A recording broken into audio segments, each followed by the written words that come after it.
Good morning, Tottenham fans. We are running out of time. It's not long now until we are playing in the Super Cup final. We have players also dropping like flies yet again. What is up with our medical staff?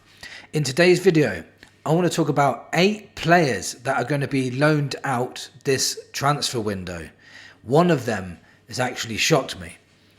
3 number 10 targets. One of them divides the fan base. And what do we need to do before this season starts? Because the squad has got holes in it and we need to fill it. If you're new here, please hit that subscribe button. It really helps the channel grow. Appreciate everyone's support in the last 2 years that I've been doing this. I'm on the road to 3,000 subscribers. I checked that 79% of you that watch this channel are still not subscribed. If you're one of them, get on it. It's free. It really helps me and I really appreciate it. Hit that like if you enjoyed this video. Now, let's talk about the 8 guys that are going to be loaned out this summer. And I tell you, you're going to be shocked with one of them. So, Jamie Donnelly, Will Lancashire, George Abbott, Yang Min Hyuk, Tyrese Hall, Alfie Devine, Dane Scarlett, and Luka Vuskovic. Now, that last one shocked me because he looked very, very good. And what we will do, if he goes out on loan, that means we've got Ben Davies as the backup yet again. Now, I like Ben Davies, but we already seen in the pre-season games him getting rinsed time and time again. People seem to get past him easier by the year. And I love Ben Davies. He's a great ambassador to the club, great servant to the club, great guy, great man. Legend, really, of this club. He's been here for 10 years. He's won a Europa League with us. But I just think now that the levels we want to go to, remember when Daniel Levy's telling us that he wants to win Premier Leagues and he wants to win Champions Leagues, but you're keeping Ben Davies around and loaning out Luka Vuskovic, who looks a phenomenal talent. It might be that they think he needs a year under his belt in English football. That might be the case. But what shocked me even more is if he goes out on loan, then he won't be classed as a club-trained player by the time he turns 21. And that will affect our Champions League squads going forward or our Europa League squads going forward. So that's really shocked me that they're not keeping him around.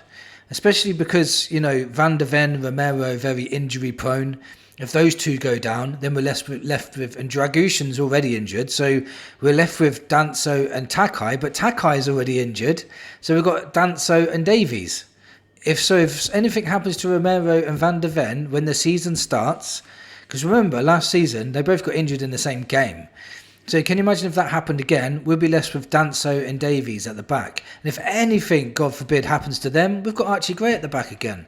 So we've gone completely backwards. So I think we haven't learnt from last year that if all of a sudden our centre-backs start falling apart, we need centre-backs to go in those positions. But now we might end up with Ben Davies and Danso. I like Danso. I think he's a good defender. But Davies will get ripped apart by some of the strikers in these Premier League. So it's a shocking one, really. But maybe, they feel that Vuskovic is not ready for the Premier League. Maybe they feel that. And if he's not, then obviously we have to go along with it. But he's definitely, there's a lot of teams that really want him as well. And a lot of teams that are trying to sign him up. I think he should go to a really good Championship side, see what he can do there. And if he stands out there, then there you go. Then he can come in next season, hopefully, if it all works out. Now, we've got 3 number 10s that we're linked to at the moment. Let me just read out this report to you. So it says, Tottenham Hotspur decided not to go for bid for Enzo Milo. And this guy looked really, really good. And I researched him. I thought, yeah, this is a guy that we can bring in. He ends up going to Saudi, which was a very strange thing. Because I thought he was going to Atletico Madrid. That fell through. Spurs decided not to bid. Then he ended up at Saudi. What a waste of talent. I think he's only like 22 years old as well. What a waste. Like, his career's only just started. Why is he not coming to like a Premier League team? I don't get it. He looks really, really good. Right, other targets are, one is Bilhao El Kanous. That's that Leicester player. I don't know much about him, but I've researched him, listened to other people that do know about him, and a lot of people saying he's very technically good. He's still a young player, but very, very good on the ball. Got an eye for a goal, got an eye for a pass. Obviously, there's things he needs to improve on because he's a young guy, but they're saying he's a good player. Also, we could probably get him for about 22 million because I think he's got a release clause. I think it was a relegation release clause for like 22 million or something. So that would be okay. You know, it'd be cheaper. Wait for Maddison and Kulu to come back and he can fill a gap. But if he ends up being poor, then it's another waste of a player. But another guy that's actually splits the fan base is Harvey Elliott. And a lot of people, he's like Marmite. Half the fan base say they don't want to touch him, they don't want to go near him, they don't like him as a person. And then the other half are like, yeah, he's done some idiotic things, but when he was a kid, you know. And for me, I think Harvey Elliott is a really, really good player. I think he's a really good player. He's only just turned 22. He's very good on the ball. He's got a sweet left foot. He runs for days. He's got so much energy. He loves putting a tackle in, you know, and I think he'll develop into a very, very strong player. I really do. The only reason why he'll be leaving Liverpool is because he's got no chance of getting in that first 11. He's got no chance because their first 11 is absolutely brilliant. So, but Harvey Elliott, for me, I think would be a really fantastic signing. I think it would be a really good signing. I really do. It would have the legs of midfield that we need. Look how good we've been in the last couple of friendlies with our midfield non-stop running. Look how good Sarr looks now.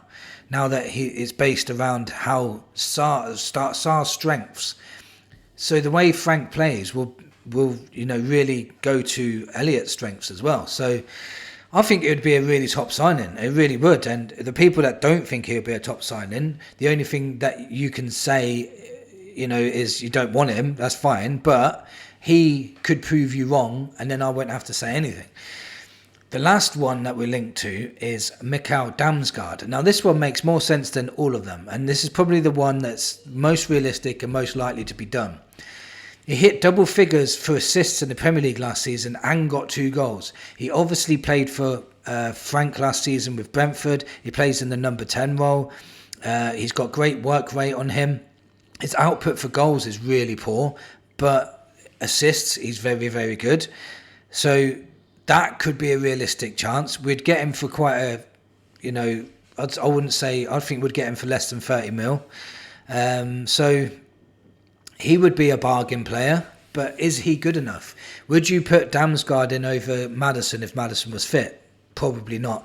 Would you put him in over Kulu if Kulu was fit? Probably not. But as we've got nobody, Damsgaard would be better than nobody, in my opinion, because that's a massive gap in that middle, in that number 10.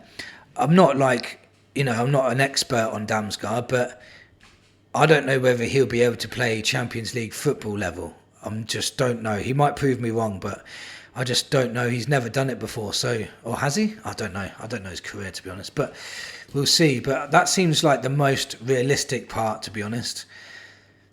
So, yeah, what do we need to do? Well, the Super Cup's coming up. It's not long now.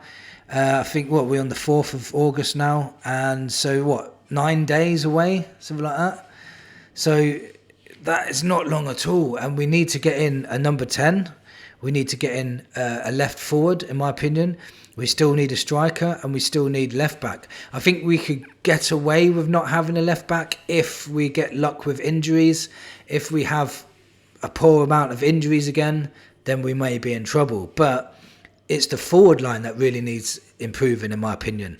I think in the last couple of games, we look very, very solid. We're very hard to break down. Lots of running in the side, lots of work rate. It's just when we were going forward, it was a bit, I don't know, how can you explain it? A bit lackluster. It's not very frightening for oppositions at the moment. Kudos, I think he'll be a fantastic player for us. I think he's going to be brilliant. Tell still needs to find his rhythm. I still think he'll come good. I think Odegaard's looking pretty decent at the moment, actually, to be fair. Solanke hasn't really played yet because he's been injured. Richarlison inevitably will get injured soon.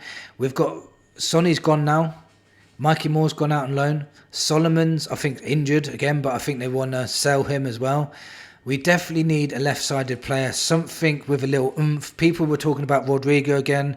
I don't believe it for a second. We need to stop thinking about that. But I just don't understand why we don't just put in a bid for Eze, unless we know something. Like, unless he's already said, I'm going to Arsenal no matter what, then we should be going in for Eze. But I just seriously doubt it at the moment.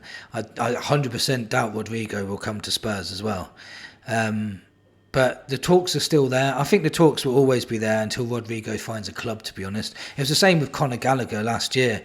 Conor Gallagher this, Conor Gallagher that. He had no intention of coming to Spurs the whole time, but the links were still there. We've still got lots to do. We're running out of time. Hopefully Spurs in the next, during this week, give us a couple of signings. We've obviously letting lots of players go out on loan. We still need to sell a couple. I still think Richarlison needs to go. I still think Basuma needs to go. I still think Davies needs to go. But the way it's looking, he needs to stay because we ain't going to have no centre-back soon. Yeah, so let me know in the comments what you think. What do you think?